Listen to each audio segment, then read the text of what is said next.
Yeah, well, just talking about JP Morgan for a sec, I think it's the fifth criminal charge now, under the current management team, running JP Morgan. And that in itself is pretty shocking for any one bank. The other banks, of course, Scotia or HSBC or you name it. There's been multiple other banks that have been, tied into this whole manipulation scheme of silver and gold. And yeah, I do think it's going to end. I think, the management teams and the board of directors, they see this, they see the newspapers, and they know what's going on out there. And they're just simply, in my opinion, I'm not, of course, on a board of a bank, but, if I was on the board of directors of any of these banks, I'd make sure, I'd personally shut it down.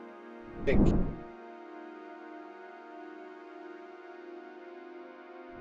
there's a few people like myself of the view that, eventually this system's going to crack and it's like an elastic band, it's been held down for so long and eventually it's just going to snap. And I'm looking for, much higher prices in the metals. And the supply demand fundamentals for silver are just astronomical. I was looking at some automobile stats just the other day, and the demands for this metal is just, absolutely outstanding and or crazy. And we can talk a little bit about numbers if you want, but I just think that the supply demand fundamentals to the silver itself are just going to get so overwhelmed that it'll break any bank that wants to be on the short side. It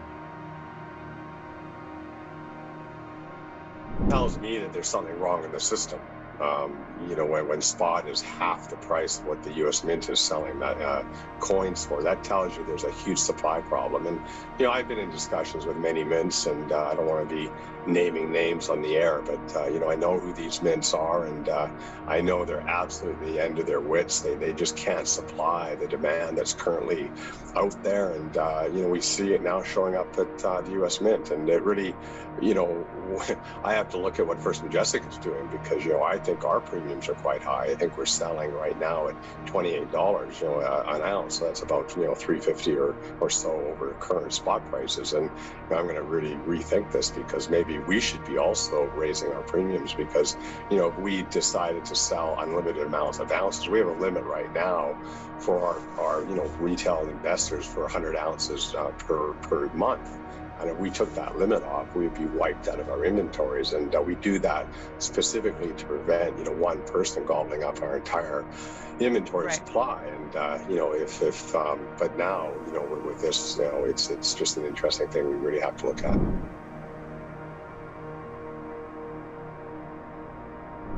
I think, I remember, back in March when the silver price dropped the way it did, down to 13, we stopped at $18 an ounce on the website. And, then all of a sudden our sales just went through the roof and we were quite surprised that the sales spiked the way they did. And then we backed up the premiums all the way to $20 right away. And we actually, for a time there, we're selling silver for $30 an ounce and still selling plenty of ounces.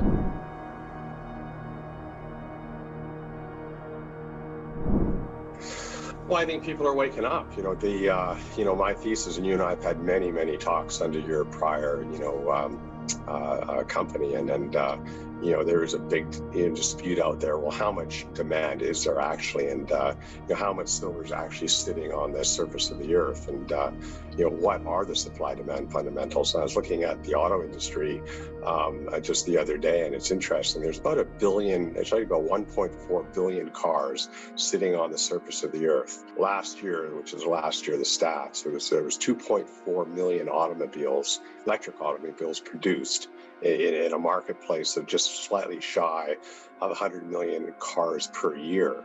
So that's only 2.5 million electric cars of the 100 million. Now, Volkswagen, General Motors, all these automobile manufacturers are all claiming that they're going to stop producing fuel combustion cars. Cities are now talking about preventing fuel combustion cars to drive their streets by whatever date. Different cities are coming up with different dates. So this 2.4 million electric cars that are currently being produced is going to be a much, much bigger number. It's got to be in the tens of millions of cars a year just to meet these regulatory changes that are coming right in front of our eyes. So how much silver is that going to consume? It's going to be in the hundreds of millions of ounces of silver. And when you're looking at a market, the miners are only producing 800 million ounces of silver a year. the solar industry is already taking over 100 million. Some numbers are as high as 200 million ounces in 2020. We don't know what the number is. So you've got two industries that are going to likely take half the world's supply of silver. What does that tell you about prices? The retail investor is kind of the marginal investor. They do kind of come and go. But interestingly enough, if you go back and look at 2011, that big spike from the $20 range to the $50 range, that was investor demand. That was big hedge funds, that was retail investor demand, and so on. And of course, then we had a short squeeze, which took it from 40 to 50. But that whole run from 20 to 35 was all investor demand.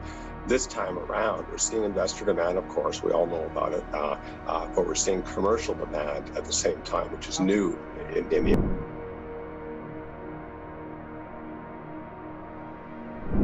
I think since the 80s, really, when the photographic industry kind of came offline and there was a bunch of supply left behind with no real buyer, and then computers came into being, in the 80s and then into the 90s and started gobbling up the supply. And now we've got, 30, 40 years of, pretty impressive demand, and there's just simply not enough silver around anymore.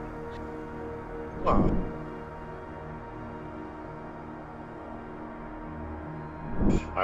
It's shiny, it looks great, it's beautiful to hold. I'm sure, many people that have held silver and gold in their hands, it gives you a very sense of, a sense of value, a real warm feeling, and you can't get away from that feeling. And, at least I have, I love holding bars of silver in my hand.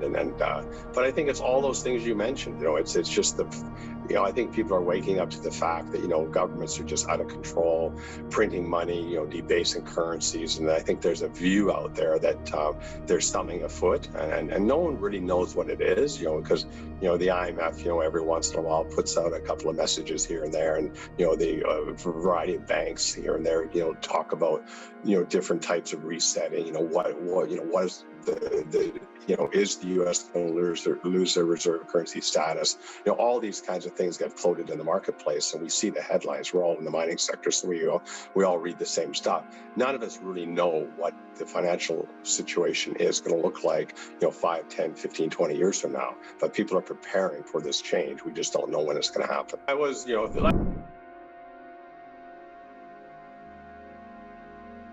at least now people are actually joining the call, which is kind of nice. I felt like I was quite alone, 5 some odd years ago, because I did, when I put First Majestic together 18 years ago, I was expecting $50 silver, and it happened. It took 10 years, mind you. I didn't think it was going to take 10 years, but I didn't ever expect that silver prices were going to drop from $50 and go all the way back down to 13.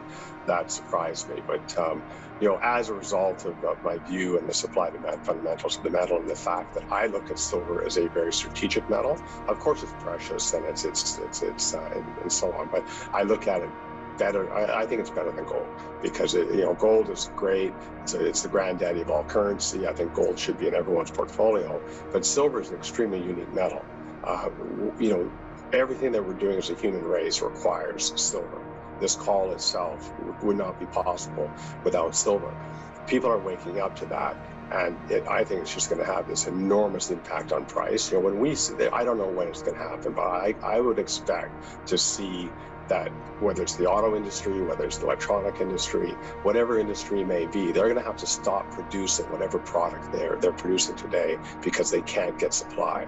And the second that happens, there's going to be huge demand coming into this marketplace. And the industry is so paranoid. I've said that, you've heard me say this before, but it's such a secretive industry. The big consumers, the auto manufacturers, the electronic manufacturers, they don't want us as investors to know how much metal they actually use. So the 3 service providers out there, CPM, Market Metals Focused, and GFMS, they make up their numbers, because they have no clue how much silver Toyota consumes or Tesla consumes. They just make these numbers up. I think they're completely understated. If we found out how tight this market was actually, is actually today, metal prices would go up, 200-300%, and the Samsungs of the world would completely freak out. And they're trying to prevent that from happening. But at the end of the day, it wouldn't matter. Like a Samsung 12 or whatever. I think that's this newest Samsung. It's a Samsung 20 S20. It's only got about $5 worth of silver in it anyway. So if silver's $200 an ounce, that phone's going to be what, an extra $20? Who cares? But these manufacturers don't want us to know.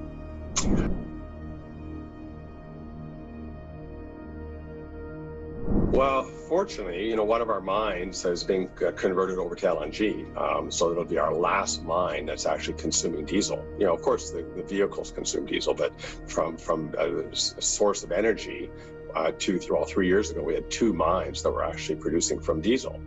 This one mine, we're going to save about $9 to $10 million a year just going over to LNG. So not only will we have a better environmental footprint, less pollution, but we won't, of course, we'll be saving a lot of money for ourselves and our shareholders. And we're always looking for ways of improving the business, and that's one of them. So.